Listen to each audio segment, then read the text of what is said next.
मौरितानिया से स्पेन जाने वाली गैर मुल्की तारकीन वतन की एक और कश्ती डूब गई। कश्ती में 66 पाकिस्तानियों समेत 86 गैर मुल्की तारकीन वतन सवार थे। खबर एजेंसी के मुताबिक डूबने वाली कश्ती में सवार 36 अफराद को बचा लिया गया।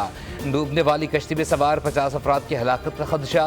तारकीन वतन के अहल खाना ने इल्ज़ाम लगाया है कि मोरक्को की समंदरी हदूद में फायरिंग करके गुजरात के 12 नौजवानों को कत्ल किया गया।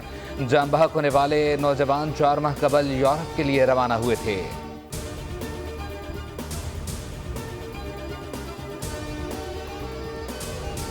और अपोजिशन अपने मैंडेट वापसी के मुतालबे से दस्तबरदार हो गई। उन्होंने अपने मुतालबात में मैंडेट वापसी का मुतालबा शामिल नहीं किया। राना सना और इरफान सिद्दीकी की प्रेस कॉन्फ्रेंस। राना सना बोले, हुकूमती मौक़िफ़ के लिए वज़ीर-ए-आज़म ने कमेटी तश्कील दे दी।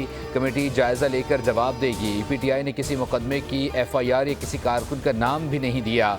इरफान सिद्दीकी ने कहा, PTI के मुतालबात कम और हुकूमत के खिलाफ चार्जशीट ज़्यादा है। तय किया हुआ है कि हम भी तहरीरी तौर पर जवाब देंगे।